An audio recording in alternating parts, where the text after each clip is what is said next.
Hi, third grade dream team. It's Miss Hill. I'm so excited to share this reading lesson with you. I absolutely love it, and I think you're going to love it too. So, over the next few weeks, we're going to be reading a story called The Wind in the Willows. So, you're going to hear a chapter from the story each day. So, let's look at this picture right here. So there are many types of willows. Willows are a type of tree, and these particular ones are weeping willow trees. Willows like a lot of water and therefore tend to grow near sources of water such as rivers, lakes, and ponds.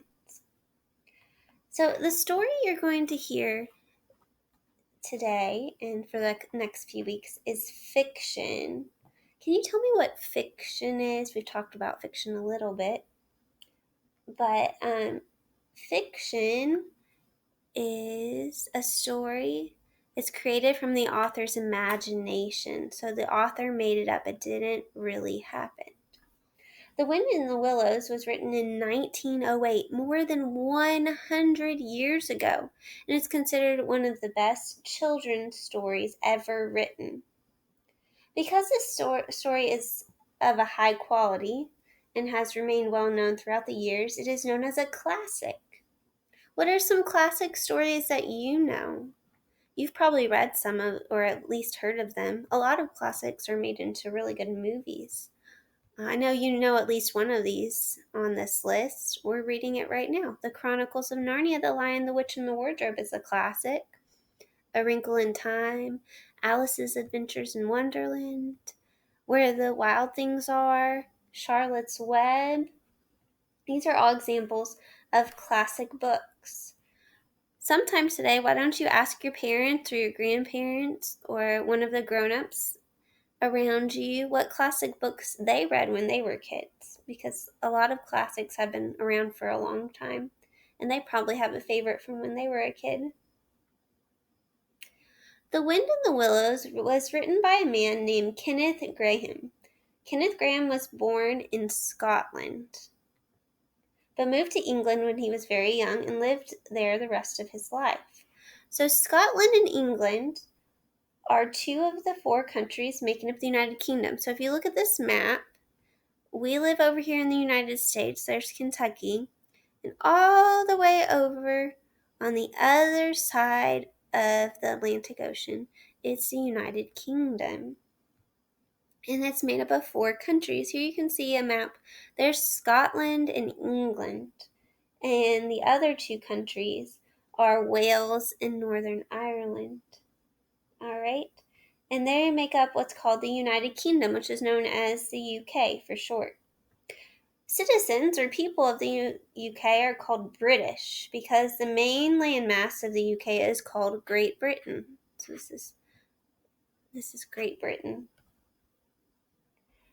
Graham told these stories that we're about to hear to his son, whom he called Mouse, to entertain him before he even wrote them down.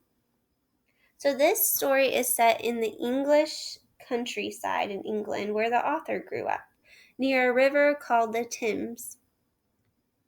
The Thames River, you can see right here on the map, runs through the country of England. And the United Kingdom is considered part of Europe. So if you go back to this map, Europe, this is part of Europe.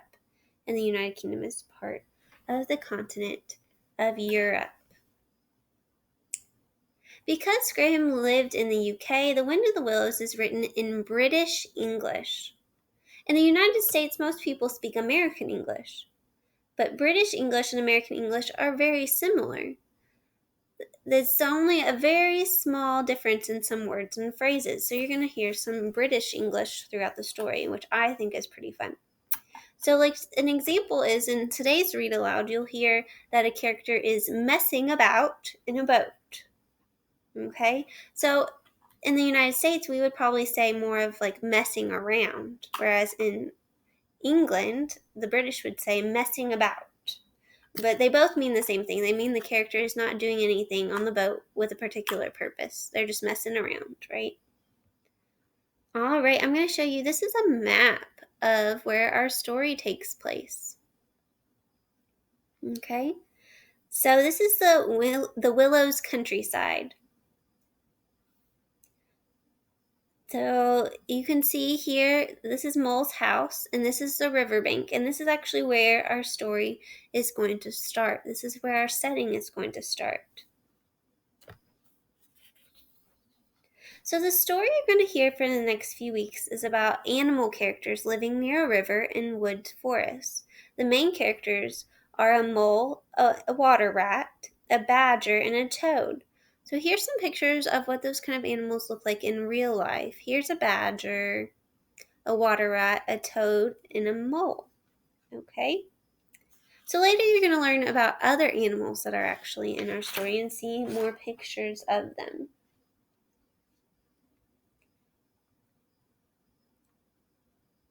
What do you see on the riverbank in this picture? Do you see a girl sitting and you can see a badger and a mole and a rat? Okay, so these are the characters in our story. Can you think of a story you have read previously in which an animal or an object talks and acts like a person? Have you ever heard of Charlotte's Web, right? Where the animals talk? Or have you heard the story of Little Red Riding Hood where the wolf talks?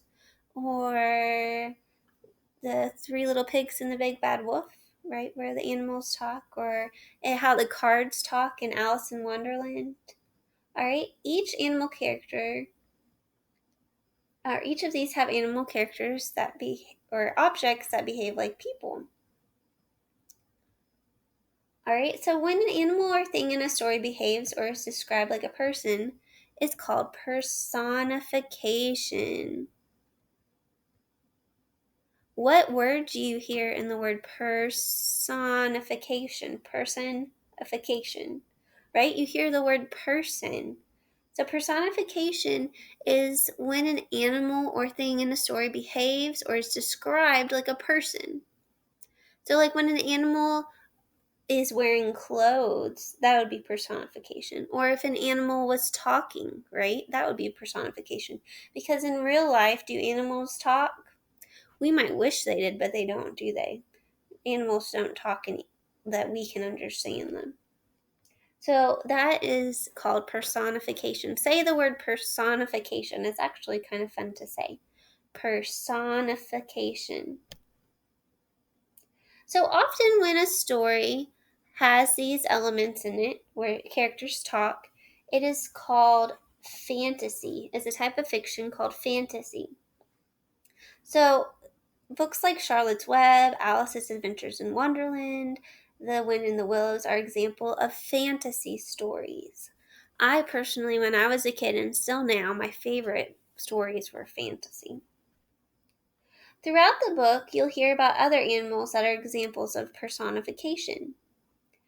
And you'll see these main characters interact with other animals that act as they would in nature. So some animals have personification and act like people, and others don't.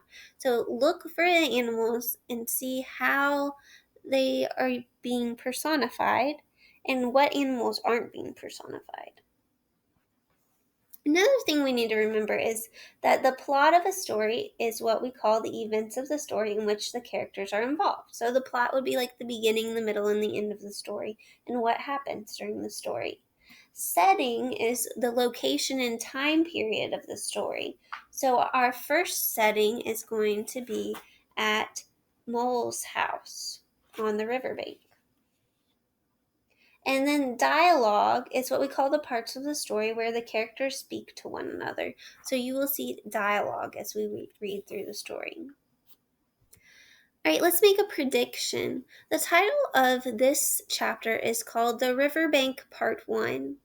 Predict what kind of adventures these type of animals might have along a riverbank. Listen carefully to the read aloud to see if your predictions are correct. All right, if you would like to, in your notebook, you can write down your prediction so you remember it at the end to see if you were correct about what happened. What kind of adventures are a mole, a rat, a badger, and a toad going to have along a riverbank? That is a good question. All right, watch the next video to hear the story.